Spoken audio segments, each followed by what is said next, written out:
യഥാർത്ഥത്തിൽ N D എക്കും അതുപോലെ തന്നെ ഇന്ത്യ സഖ്യത്തിനും ഇടയിലുള്ള വോട്ട് വ്യത്യാസം എന്ന് പറയുന്നത് കേവലം 11,150 വോട്ടുകൾ മാത്രമാണെന്ന് ആലോചിച്ച് നോക്കൂ. 11,150 വോട്ടുകളുടെ വ്യത്യാസത്തിൽ ഒരു മുന്നണി സർക്കാർ ഉണ്ടാക്കിയിരിക്കുകയാണ്. അപ്പോൾ അത്ര വളരെ ചെറിയ, വളരെ നെഗ്ലിജിബിൾ ആയ ഭൂരിപക്ഷത്തിലാണ് എൻ ഡി എ അവിടെ അധികാരത്തിലിരിക്കുന്നത്. അതുകൊണ്ട് അവിടുത്തെ വോട്ടർ പട്ടിക വളരെ പ്രധാനമാണ്. ഞാൻ ഒന്ന് രണ്ട് കാര്യങ്ങളോട് വളരെ പെട്ടെന്ന് പറഞ്ഞു തരാം. അതായത് ഈ ബീഹാർ നിയമസഭയിൽ 11ഓളം മണ്ഡലങ്ങളിൽ ഭൂരിപക്ഷം എന്ന് പറയുന്നത് 1000 വോട്ടിന് താഴെയായിരുന്നു. ഒരു ഉദാഹരണം നോക്കൂ, നളന്ദ ജില്ലയിലെ ഹിൽസ എന്ന് പറയുന്ന നിയമസഭാ മണ്ഡലം, അവിടെ JDUവിന്റെ നിതീഷ് കുമാറിന്റെ സ്ഥാനാർത്ഥി ജയിച്ചത് കേവലം 12 വോട്ടുകൾക്കാണ്. 113 വോട്ടുകൾക്ക് ജയിച്ച മണ്ഡലമുണ്ട്, 462 വോട്ടുകൾക്ക് ജയിച്ച മണ്ഡലമുണ്ട്.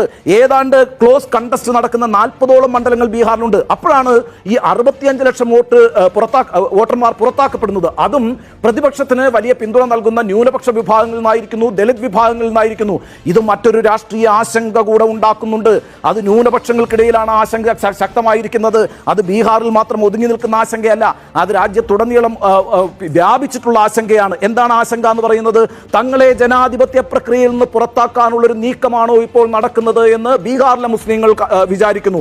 ആ വിചാരം യഥാർത്ഥത്തിൽ രാജ്യത്താകമാനം വ്യാപിച്ചുകൊണ്ടിരിക്കുന്നു. പൗരത്വ രജിസ്റ്റർ അടക്കമുള്ള നീക്കങ്ങളിലൂടെ യഥാർത്ഥത്തിൽ രാജ്യത്തിന് പുറത്തേക്ക് തള്ളാനാണ്, ന്യൂനപക്ഷങ്ങളെ തള്ളാനാണ് കേന്ദ്ര സർക്കാർ ശ്രമിച്ചിട്ടുള്ളത് എന്ന് മുസ്ലിം വിഭാഗങ്ങൾ കരുതുന്നുണ്ട്.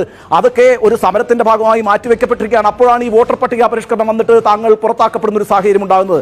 അതായത് ഈ ജനാധിപത്യ പ്രക്രിയയിൽ നിന്ന് ന്യൂനപക്ഷങ്ങളെ പുറന്തള്ളുന്നു എന്നൊരു ആരോപണമാണ് കേന്ദ്ര സർക്കാർ നേരിടുന്നത്. നിശ്ചയമായും അത് ന്യൂനപക്ഷത്തെ ആശങ്കയിലാക്കിയിട്ടുണ്ട്. ഇനി ദളിത് വിഭാഗങ്ങൾ, അതൊരു ചെറിയ വിഭാഗമല്ല ബീഹാറിൽ, പിന്നാക്ക വിഭാഗങ്ങൾ, അവർ വലിയ വോട്ടിംഗ് പോപ്പുലേഷനാണ് ബീഹാറിൽ. അവരെന്താണ് കരുതുന്നത്? പല രേഖകളും അവർക്ക് നൽകാൻ കഴിഞ്ഞിട്ടില്ല. ദളിതർക്കൊന്നും അവിടെ ശരിക്കും പറഞ്ഞാൽ കിടപ്പാടമില്ല, നല്ല വിദ്യാഭ്യാസം കിട്ടുന്നില്ല. അതുകൊണ്ട് അവർക്ക് ഒരു സ്കൂൾ ലീവിംഗ് സർട്ടിഫിക്കറ്റോ അല്ലെങ്കിൽ വീടിന്റെ ആധാരമോ നൽകി വോട്ടർ പട്ടികയിൽ അവരുടെ പേര് ചേർക്കാൻ കഴിയില്ല. അങ്ങനെ കുറെ ആളുകൾ പുറന്തള്ളപ്പെടുന്നു. അപ്പോൾ യഥാർത്ഥത്തിൽ ന്യൂനപക്ഷങ്ങൾക്കും അതുപോലെ തന്നെ ദളിതർക്കും ഇടയിൽ വലിയ ആശങ്കയുണ്ടായിട്ടുണ്ട്. ആ ആശങ്ക ശക്തിപ്പെട്ടാൽ നിശ്ചയമായും അത് ബീഹാറിൽ നടക്കാനിരിക്കുന്ന നിയമസഭാ തെരഞ്ഞെടുപ്പിൽ മഹാഗഠബന്ധൻ അഥവാ മഹാസഖ്യത്തിന് പിന്തുണ നൽകുന്ന ഒരവസ്ഥയിലേക്ക് മാറും. അവിടെയാണ് യഥാർത്ഥത്തിൽ ഇന്ത്യ സഖ്യം വലിയ പ്രതീക്ഷ വെച്ച് പുലർത്തുന്നത്. അതിനു വേണ്ടിയിട്ടാണ് ബീഹാറിൽ വോട്ട് അധികാർ യാത്ര നടന്നിട്ടുള്ളത്. ആ വോട്ട് അധികാർ യാത്ര, വോട്ട് അവകാശ യാത്ര, ആ യാത്രയിലൂടെ ബീഹാറിനെ ഇളക്കി മറിക്കാൻ തന്നെ രാഹുൽ ഗാന്ധിക്ക് കഴിഞ്ഞിട്ടുണ്ട്. അത് വലിയ ആശങ്ക NDA ഭാഗത്തുണ്ടാക്കിയിട്ടുമുണ്ട്. അതുകൊണ്ട് നടക്കാനിരിക്കുന്ന നവംബറിലെ ബീഹാർ തെരഞ്ഞെടുപ്പ് എന്ന് പറയുന്നത് രാജ്യത്തെ സംബന്ധിച്ച് പ്രധാനമാണ്. കാരണം എങ്ങനെയാണ് ഈ വോട്ട് തെഫ്റ്റ് എന്ന് പറയുന്ന വിഷയം രാജ്യത്തെ സ്വാധീനിക്കാൻ പോകുന്നത് എന്നതിന്റെ ആദ്യത്തെ പരീക്ഷണമായിരിക്കും ബീഹാറിലെ നിയമസഭാ തെരഞ്ഞെടുപ്പിൽ നടക്കാനിരിക്കുന്നത്. നമ്മൾ ബീഹാറിനെ കുറിച്ച് പറയുന്നത് ഇന്ത്യയുടെ രാഷ്ട്രീയ പരീക്ഷണശാല എന്നാണ്. അതുകൊണ്ട് പ്രതിപക്ഷത്തെ സംബന്ധിച്ചിടത്തോളം ബീഹാർ നിയമസഭാ തെരഞ്ഞെടുപ്പ് വളരെ പ്രാധാന്യമുള്ളതാണ്. ആ പ്രാധാന്യം അറിഞ്ഞുകൊണ്ടാണ് രാഹുൽ ഗാന്ധി ഈ വോട്ടധികാർ യാത്ര നടത്തിയിട്ടുള്ളത്.